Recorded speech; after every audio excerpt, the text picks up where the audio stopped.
우리 기독교는 예수를 믿는 종교입니다.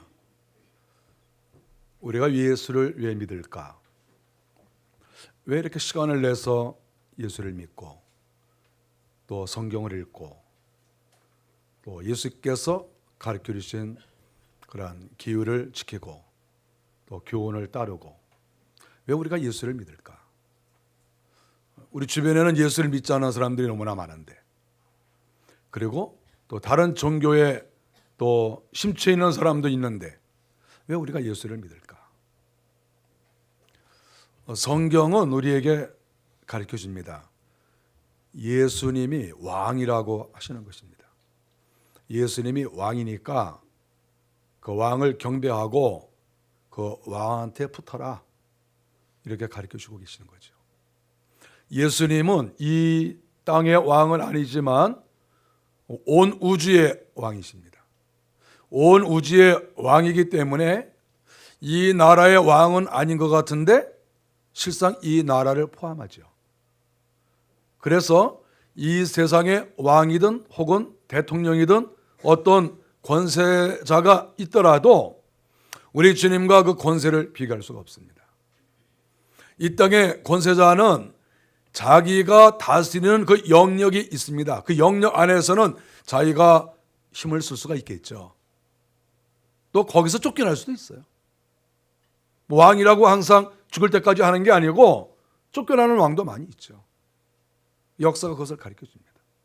근데 우리 주님은 영원토록 왕이시고 임기가 없죠. 우리 주님께서 내 임기가 500년이다, 내 임기가 600년이다 이런 게 없어요. 우리 주님은 이 세상을 창조하실 때부터 이 세상을 끝을 내실 때, 끝내실 때에도 또 주님께서 심판주로 오세요. 그러니까 우리 주님은 세상을 만드실 때에도 주인이시고 세상을 끝내실 때에도 심판주시고, 그러니까 주님은 임기라고 하는 것이 그냥 영원하다 이렇게 말할 수가 있죠. 우리는 그런 예수님을 믿는 거예요. 우리가 왜 예수님을 믿느냐? 예수님은 임기가 없어요. 예수님은 영원토록 왕이신 거예요. 이 세상에 어떤 종교와도 비교가 되질 않아요. 그래서 우리는 예수 그리스도를 믿는 것입니다. 우리가 그분을 따를 때에 영원한 왕이시니까 그분에게 우리가 너무나 좋은 게 많아요. 우리가 역사적으로 보더라도 성군을 만나면 백성들이 아주 행복해합니다. 백성들이 왕을 존경하고 그리고 그 왕의 다스림 속에서 아주 백성들이 행복해합니다. 그러나 왕을 잘못 만나면 백성들이 왕을 존경하지도 않고 뒤에서 수근거리고 그리고 행복해하지도 않아요. 그것이 역사가 우리에게 가르쳐 주는 것입니다. 그런데 우리 예수 그리스도는 능력이 많으시고 그리고 백성들을 사랑하세요. 사랑하신다고 말씀하시고, 그 사랑이 이론이 아니라 실질적으로 예수님이 이 땅에 오셔서 33년 동안 백성들을 위해서, 우리 사람을 위해서 일하셨다가 십자가에 달려 죽으셨어요. 그러니까 생각만 하면 끔찍해요. 과연 내가 남을 위해서 죽을 수 있을까? 저 여러분 위해서 못 죽어요. 제가 여러분을 위해서 어떻게 죽겠습니까? 저 못 죽어요. 그래서 주님은 다 죽으셨어요. 목숨을 바치셨어요. 그런 분이에요. 우리가 그래서 예수님을 믿는 거예요. 그런데 우리 주님께서 그것으로 끝나는 것이 아니라 오늘 성경에 보니까 주님께서 우리에게 무한한 능력을 주시는 거예요. 오늘 성경에 주님이 우리를 어여삐 여기시고 우리를 사랑하시고 우리를 보존해 주시고 우리를 구원해 주시고, 그것뿐만 아니라 내가 너희에게 능력을 주겠다. 이 능력을 주겠다. 베드로에게 약속한 것은 오늘 우리에게 약속한 것과 교회에 약속한 것과 다름이 없습니다. 이 약속을 하셨어요. 내가 너에게 능력을 주겠다. 너가 능력의 사람이 되겠다. 왜냐하면 우리가 섬기는 그 왕이 우리의 아버지 되시니까. 그 아버지의 능력이, 아버지가 가지고 있는 모든 권세와 모든 재산이 그 자식에게 상속되는 것이고, 우리는 영적으로 상속자니까 우리는 그런 아버지의 모든 권세와 능력을 우리가 가질 수 있다. 주님께서 오늘 본문에서도 약속을 하고 계시는 것입니다. 그래서 우리는 예수를 믿을 마음이 생기고, 예수를 믿었을 때 우리는 실질적으로 도움을 받고 계산을 해보더라도 이익이 된다는 것을 확실하게 말할 수가 있어요. 그래서 우리는 예수를 믿어주는 것이 아니라, 교회에 나와주는 것이 아니라, 내가 정말 예수 그리스도를 믿고 예수 그리스도의 그 엄청난 은택을 내가 받고 사는 것이다 하는 것을 우리는 알아야 하는 것입니다. 우리 예수님의 권세가 뛰어난 것을 성경이 다 가르쳐주고 있습니다. 우리 주님은 병든 자를 치료하시고, 귀신을 쫓아내시고, 오병이어의 역사를 일으켜서 배고픈 사람들에게 먹을 것을 주시고, 하늘나라의 비밀을 가르쳐 주시고, 주께서 말할 수 없는 능력을 보여주셨습니다. 그리고 또 백성들을 축복하셨습니다. 세상의 왕들은 자기를 섬기라고 하지만 우리 주님은 백성들을 위해서 사했습니다. 바로 그분이 우리가 섬기는 주님이시죠. 그 주님께서 오늘 성경에 보고도 그렇고 마태복음 16장 28절에 보면 장차 왕권을 가지고 오신다, 천사들과 함께 오시고 행한 대로 갚아주신다. 바로 그 다음에 나와 있어요. 주님의 마지막 때에 천사들과 함께 오시고 하늘나라에 수많은 천사들을 주께서 대동하시고 이 땅에 오시는 거죠. 그리고 행한 대로 갚아주겠다. 정말 예수를 철저히 믿고 따르느냐, 정말 주의 나라를 위해서 헌신했느냐, 모든 시험과 어려움을 이기고 최후의 승자가 되었느냐, 이것을 보시고 주께서 행한 대로 갚아주신다, 이렇게 약속을 하셨습니다. 그러므로 우리가 인생이 시작될 때부터도 주님께서 개입하셨고, 내 인생의 마무리도 역시 주님이 하신다는 것을 가르쳐주고 있습니다. 오늘 성경이 베드로에게 약속을 합니다. 우리 주님께서 베드로가 주는 그리스도시요 살아계신 하나님의 아들이신 것을 내가 믿습니다, 이렇게 고백을 하니까 아주 주님께서 기뻐하시면서 베드로에게 권세를 위임을 하셨습니다. 베드로의 믿음을 보시고, 아, 내가 정말 믿음이 있구나, 나를 제대로 믿는구나. 예수님을 제대로 믿을 때 진정한 제자가 되는 것이죠. 분신이 되는 것이죠. 그러니까 그 분신에게, 상속자에게 주님께서 권세를 위임해 주셨습니다. 베드로에게 위임한 것은 그 내용을 보면 왕과 같은 그런 권세인 것을 알 수 있습니다. 주님이 말씀하시기를 천국 열쇠를 네게 준다, 천국의 열쇠를 준다, 하늘나라의 열쇠를 준다는 말이죠. 그런데 그 열쇠의 권한이 어떠하냐 하면, 네가 땅에서 매면 하늘에서도 맨다, 네가 땅에서 풀면 하늘에서도 풀린다. 이거 단순한 말 같지만 이거 엄청난 말입니다. 네 마음대로 된다는 거 아닙니까? 네가 기도하는 대로, 네가 말하는 대로, 네 소원대로 된다는 거 아닙니까? 그것이 자기에게뿐만 아니라 남에 대해서도 그렇게 된다는 거예요. 여기에 중요성이 있어요. 우리가 사람이 자기 자신에 대해서는 자기 결정권이 있어요. 자기가 결정하는 거예요. 내가 무엇을 하든지, 내가 어떤 직업을 갖고 있든지, 내가 어느 나라에 살고 싶든지 자기가 결정해서 행동하면 돼요. 그런데 오늘 여기에서 주님께서 베드로에게 하시는 말씀은 그 결정의 권한이, 그 한계가 나에게만 있는 것이 아니고, 오늘 본문의 내용은 타인에게까지 이것이 연결이 된다는 거예요. 영역이 넓어지는 거예요. 이것은 주님에게서 발견할 수 있어요. 우리 주님께서는 이 땅에서 계실 때 주님의 권세의 영역이 실질적으로 다른 사람에게까지 있었어요. 다른 사람의 몸에 있는 귀신을 쫓아내고 병을 고치시고 먹을 것을 주께서 주시고 또 주님께서는 바다도 걸으시고 풍랑도 잔잔하게 하시고 자연까지도 다스리시고 다른 사람에게 있는 것까지도 다스리시고 귀신의 역사까지도 주님께서 다스리셨다는 거예요. 근데 그러한 권세를 그대로 베드로에게 주신다는 거예요. 그래서 베드로가 갖고 있는 이 권세는 단순하게 자기에 대한 것뿐만 아니라 자연과 영적 세계와 그리고 타인에게까지 이 권세가 미친다는 거예요. 이것이 중요한 거예요. 이 정도의 권세가 아니면 주님께서 베드로에게 이렇게 멋있게 권세를 주신다고 하시는 것이 아니죠. 우리가 사람이 선물을 주더라도 그 내용에 따라서 우리가 분위기가 다르죠.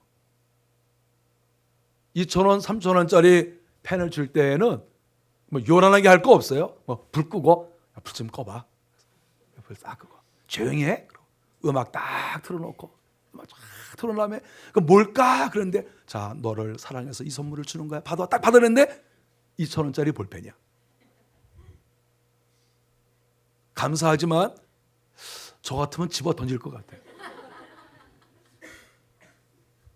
뭐 하는 거야 이게? 아니 불 끄고 음악 틀어서 굉장한 것 줄 알았더니 뭐 하는 거야 지금? 여러분 집에 가서 한번 해보세요. 던지나 안 던지나. 제가 볼 땐 틀림없이 집어 던질 것 같아. 너나 가져 그리고. 여러분 이렇게 불 끄고 촛불 하나 딱 켜놓고 뭐 이렇게 할 때는 뭔가 다른 거예요 이게. 거기 내용이 달라요 내용이. 우리 주님께서 이런 말도 안 하시다가 제자들 앞에서 아니 분위기를 딱 잡으시고 주님이 주는 그리스도 살아계신 하나님의 아들이신 줄을 내가 믿습니다. 그리고 주님께서 아니 기뻐하시면서 바요나 시모나 그러면서 아주 분위기가 좋아지는 거예요. 그때 주님께서 내가 너희가 청열쇠를 준다. 주님께서 실질적으로 열쇠를 주신 것은 아니죠. 그러나 영적으로 이것은 열쇠를 준 거예요. 열쇠를 주고 네가 땅에서 매면 하늘에서도 매고 만일에 베드로의 마음속에서 하나님 이 사람 축복하지 마세요 그러면 하나님이 들으신다는 말이에요. 지금 이 말이.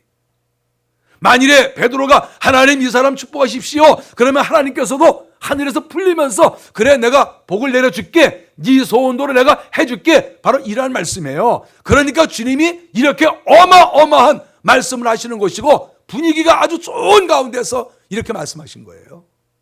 그리고 주님께서 내가 그리스도인 것을 아무에게도 말하지 말라. 비밀스러운 이야기예요. 여러분 이 내용이 얼마나 재밌습니까? 주님이 내가 그리스도인 것을 아무에게도 이야기하지 말라 하신 이 내용은 불 끄고 음악 틀어놓고 촛불 하나 켜놓고 자 이거 내가 평생에 모은 돈이야 그리고 주는 거하고 똑같은 거예요. 여러분 그런 거 한번 꼭 받아보세요. 여러분의 남편이 꼭 그러길 바랍니다. 이거 내가 평생 모은 돈인데 당신 내가 줄게. 나 이거 당신 주고 죽을래. 그리고 딱 주는 축복을 특별히 여성들이 꼭 받길 바랍니다. 어마어마한 돈이 되길 바랍니다. 어마어마한 선물도 좀 있고. 그런데 지금 그게 그 정도가 아니에요. 지금 그 정도가 아니에요. 지금 물질을 주는 정도가 아니고 몇억 몇십억의 물질이 아니라 지금 주님이 베드로에게 주시는 것은 네가 땅에서 매면 저 하늘에서도 맨다는 거예요. 하늘에서. 지금 우주와 관계된 것이고 영적인 것과 관계가 되는 거예요. 나에게만 대한 것이 아니라 타인에게도 관계가 되는 거예요. 지금 이 분위기는 엄청난 분위기예요. 엄숙한 분위기고 신비한 분위기예요. 지금 이 분위기가 단순하게 성경에 쓰여져 있는 이 분위기가 아니에요. 내가 그리스도인 것을 아무에게도 말하지 말라 하신 이 말씀은 완전히 비밀스러운 분위기인 거예요. 아무도 보지 못하고 아무에게도 알려지면 안 되는 그런 분위기라는 거예요. 지금 이 분위기가. 거기에서 주님께서 내가 너에게 천국 열쇠를 준다. 너 잘 갖고 있어. 너 앞으로 네가 기도하는 거 내가 다 들어줄게. 네가 만약 저주하면 내가 그 사람 내가 저주하고 네가 축복하면 내가 축복할게. 네가 만일에 구원을 시키려고 애를 쓰면 그 사람 구원받게 할 것이고 저런 놈은 지옥 가야 된다 그러면 내가 지옥 보낼게. 물론 자세한 말씀을 한 것은 아니지만 그런 어마어마한 의미가 그 속에 들어가 있다는 것이죠. 이것을 베드로가 받았습니다. 그런데 이것은 단순하게 베드로에게만 하신 말씀이 아니고 우리 주님께서는 베드로의 믿음을 보시고 이런 칭찬하신 것이 아니겠습니까? 그리고 이런 복을 주신 거 아니겠습니까? 그러니까 결국은 주는 그리스도시요 살아계신 하나님의 아들인 것을 내가 믿습니다라고 하는 이 믿음이 소중한 거거든요. 그래서 주님께서 이 믿음 위에 내가 교회를 세운다 이렇게 말씀하신 거거든요. 그래서 저는 오늘날의 교회가 베드로와 같은 똑같은 믿음을 가지고 있으면 이것은 베드로에게 허락하신 그 권세와 능력을 오늘날의 교회가 눈에 보이는 교회와 눈에 보이지 않는 교회, 우리가 눈에 보이는 교회도 그런 권세를 받을 수가 있어요. 눈에 보이지 않는 교회는 무엇입니까? 우리 각자가 눈에 보이지 않는 교회예요. 눈엔 잘 보이지 않지만 우리 속에 교회가 있습니다. 우리 속에 예수님의 지성소가 있어요. 주님이 우리 마음속에 오십니다. 우리 교회에도 오시고 우리 개인의 마음에도 오시고. 그러니까 지금 베드로에게 하신 그 약속은 베드로 한 사람과 관계에서 끝날 일이 아니라는 거죠. 이것은 오늘날의 교회와 그리고 성도 개인에게도 그대로 들어올 수 있는 그런 약속의 말씀인 것이죠. 저는 이것을 믿습니다. 우리가 중요하게 여기는 것은 과연 주는 그리스도시요 살아계신 하나님의 아들인 것을 내가 믿습니다 하는 이런 진정한 믿음이 우리 속에 있냐 하는 것이죠. 베드로와 똑같은 믿음, 베드로와 똑같은 충성, 그런 것이 우리에게 있다고 하면 하나님은 우리를 그런 자리에 올려놓으실 것이고 우리에게도 그러한 똑같은 권세를 주실 것을 저는 분명히 믿습니다. 저는 정말 믿어요. 저는 주님이 살아계신 것을 믿습니다. 나는 목사라서 믿는 게 아니에요. 저는 목사를 안 한다고 해도 믿어요. 우리 주님 살아계십니다. 또 심판주로 오십니다. 그리고 진정으로 예수 그리스도를 믿는 자에게 내가 천국 열쇠를 주신다고 하는 그 약속을 우리들에게 줄 수 있다는 것을 저는 분명히 믿습니다. 주님께서 약속하신 거거든요. 그런데 중요한 것은 우리가 성도 한 사람 한 사람을 볼 때 주님께서 과연 우리의 믿음을 몇 프로 정도 믿어주실까? 이것이 우리의 관심거리라고 생각합니다. 금도 99.99%가 있고 또 90%가 되는 금도 있겠죠. 금반지를 샀는데 어떤 것은 18K이고 어떤 것은 24K가 있겠죠. 또 14K도 있겠죠. 저는 금을 사본 적은 없는데 팔아본 적은 있어요. 우리 딸아이 100일 되면 옛날에는 금반지를 이렇게 해줬습니다. 그러면 그거 다 이렇게 갖고 오면 그 다음 날은 제가 저 금은방 가는 날입니다. 우리 아이들 이렇게 누가 선물 주러 오면 그거 뭐 몇 개 주겠어요. 그래도 뭐 3, 4개, 5개 들어오면 이제 그 다음 날 그거 가는 거죠. 가서 그거 팔고 재밌어요. 산 적은 없어요. 산 적은. 근데 꼭 거기서 뭘 따집니까? 쓱 긁어보고 딱 보더니 이거 몇 프로 그래. 이거 또 이렇게 해봐. 이거 해보고 뭐 이렇게 액체를 넣어서 이거 18K네요. 이거 14K네요. 그럼 뭐 돈이 확 달라져요. 확 달라져. 우리가 믿음을 금이라고 하지 않습니까? 믿음은 금과 같아요. 우리 교회 성도들 우리 주님 앞에 다 나와서 한번 긁어 좀 봐야 되겠어요. 어딜 먼저 긁을까요? 머리를 긁을까요? 손을 긁을까요? 줄 딱 써가지고 한 번씩 긁어봤으면 좋겠어요. 저는 잘 모르니까 주님이 긁어서 저한테 한 목사야 24K 지나간다, 18K 지나간다, 14K 지나간다 좀 가르쳐줬으면 좋겠어요. 그럼 저도 대우를 좀 다르게 하게. 그러니까 똑같이 하려니까 또 손해보는 게 아닌가 그런 생각도 들어요. 그렇지 않습니까? 목사는 똑같이 해줘야 되나요? 18K는 좀 덜하고 14K는 좀 덜하고 금으로 살짝 덮어놓은 거는 그거 좀 대우가 좀 달라야 되는 거 아닌가요? 24K는 아무래도 순금이니까 대우가 다르죠. 주님께서 우리의 믿음을 금이라고 하셨는데 솔직히 말해서 24K도 있고 18K도 있고 14K도 있어요. 금으로 이렇게 도금을 한 그런 사람도 있어요. 자기가 금으로 도금한 사람이라고 생각하시는 분 한번 손 들어보십시오. 금도금. 손을 움직이지 마세요. 의심받으니까. 이럴 때는 손을 움직이는 게 아니에요. 자기가 24K라고 생각하시는 분 한번 손 들어보십시오. 24K. 특별히 대우를 해드릴 테니까. 또 손 움직이시는 분이 또 있어요. 저는 이 본문을 보면서 왜 오늘날의 교회에 오늘날의 성도에게 이런 능력이 나타나기도 하고 나타나지 않기도 하는가? 이것이 궁금했어요. 왜 예수를 믿는데 어떤 사람은 기도응답이 잘 되고 어떤 사람은 기도응답이 왜 안 될까? 어떤 사람은 기도를 하는 것 같은데 왜 맹숭맹숭하고 왜 5년 10년을 기도했는데도 왜 그대로일까? 근데 어떤 분은 매일 만나기만 하면 목사님 저 기도한 거 응답받았어요. 왜 이렇게 고백을 할까? 그게 궁금한 거예요.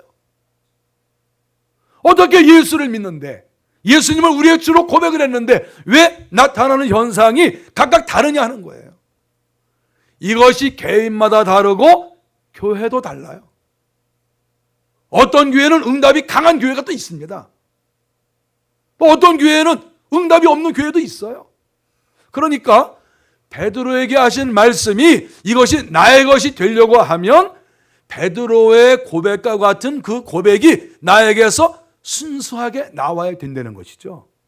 그리고 그것이 행동으로 옮겨졌을 때 주님의 약속이 그것이 나에게 이루어지는 거예요.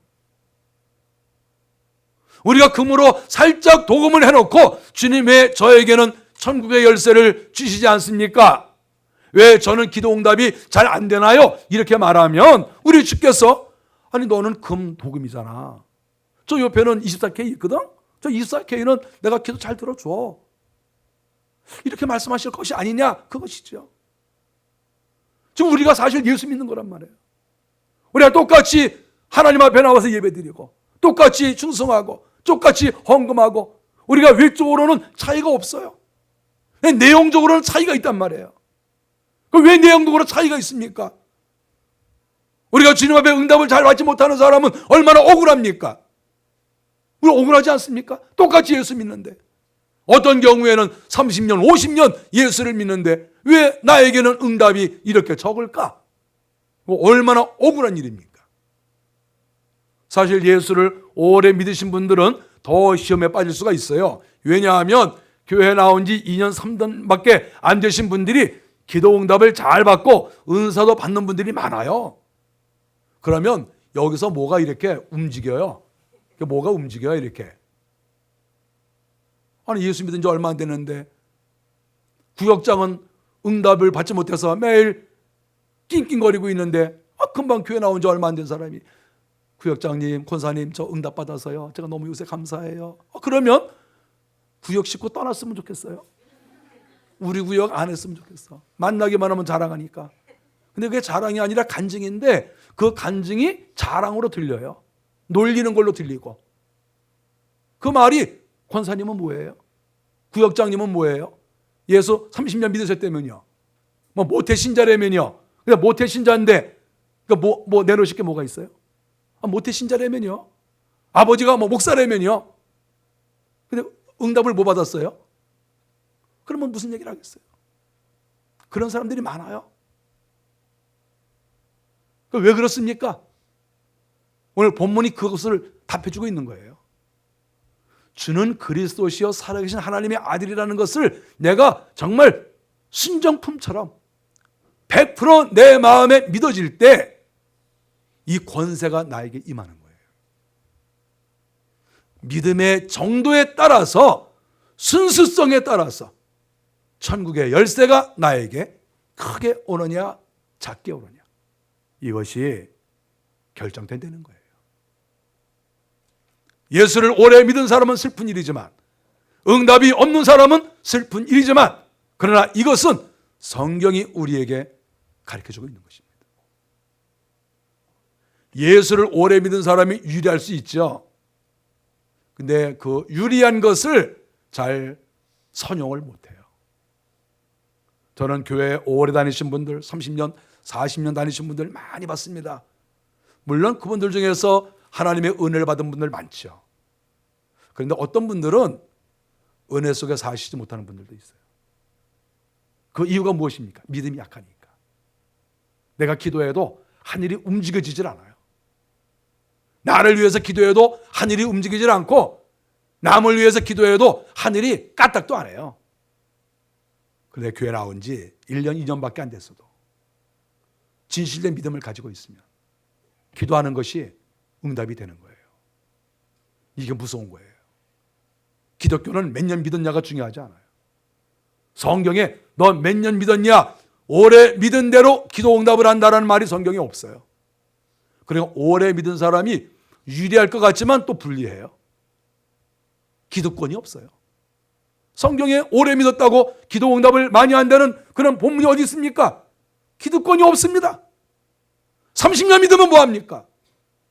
50년 믿으면 뭐합니까? 믿음의 강도가 떨어지면 응답이 약한 거예요.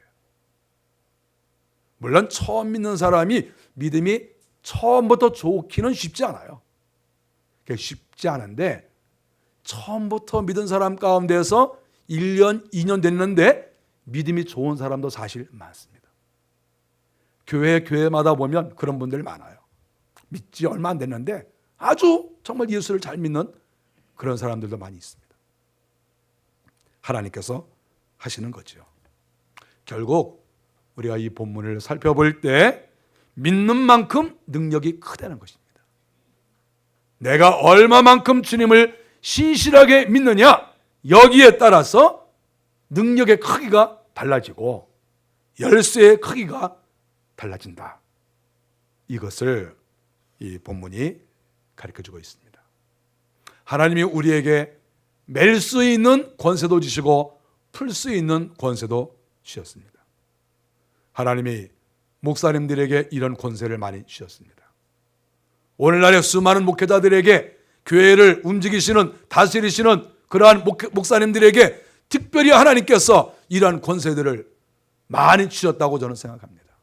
믿음이 훌륭하신 목사님들이 많이 있으니까 우리나라에 정말 훌륭한 목사님들 많이 계세요. 그분들에게 하나님께서 은혜를 주시고, 또 믿음이 훌륭한 성도들에게도 이런 은혜를 주시죠. 그러니까 특별히 목회자에게 더 은혜를 주실 수가 있죠. 그랬을 때 저는 생각합니다. 우리가 하나님께로부터 매는 은사도 받고 또 풀 수 있는 권세도 받았는데, 우리가 가능하면 될 수 있는 대로 뭘 묶는 거는 안 했으면 좋겠다, 그런 마음을 가져요. 만일에 예를 들어서 어떤 목회자에게 하나님께서 이런 권세를 주셨는데 매일같이 성도들을 바라보면서 기분 나쁘니까 주여 저 김집사 망하게 해주시옵소서, 주여 저 이집사 주여 죽게 해주시옵소서, 맨날 이렇게 기도하면 교인이 몇 명 안 남을 것 같아요. 그게 좋겠습니까? 저는 생각할 때 그래요. 저는 우리가 성도들의 입장에서 가만히 생각해 보면 우리 목사님은 무조건 마음이 넓었으면 좋겠다고 생각이 들 것 같아요. 성도들 입장에서 내가 잘해도 칭찬하고 못해도 봐주고. 우리 성도들 마음은 어떻습니까? 그렇지 않습니까? 좀 잘못하면 맨날 야단치고, 그래서 나 목사님 만나기 무서워. 왜? 지난번에 야단 맞았는데 또 야단 맞을 것 같아. 그러면 이거 좀 두렵지 않습니까?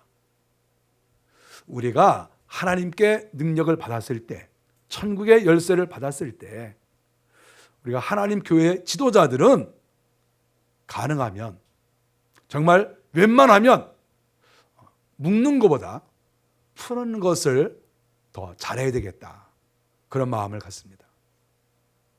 저는 우리 교회 성도들이 저한테 뭐 특별히 잘못하신 분 없어요. 그래서 제가 누구 안 됐으면 좋겠다 이렇게 기도는 안 하니까 걱정하지 마세요. 그런 걱정을 하지 마세요.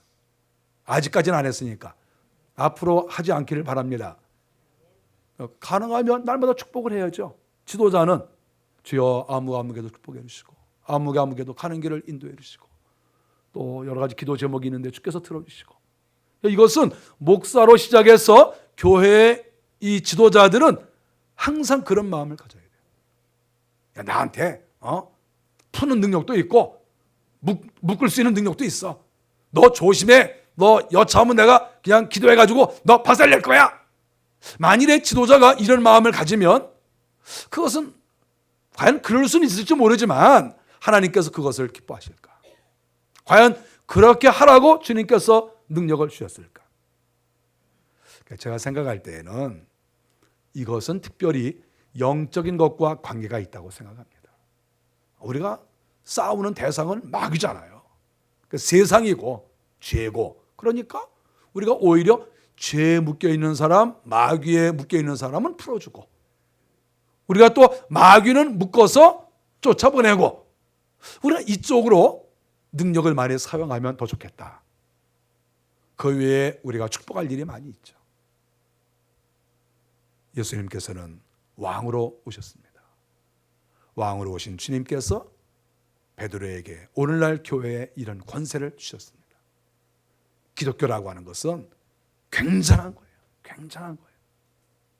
여러분들이 이 능력을 충만히 받으셔서 날마다 축복하고, 자녀들을 위해서도 축복하고, 성도들을 위해서 축복하고, 그러시면서 그 능력이 계속해서 강하게 역사되어지고 발산되어지는 그런 성도들이 꼭 되시기를 바랍니다. 기도하겠습니다.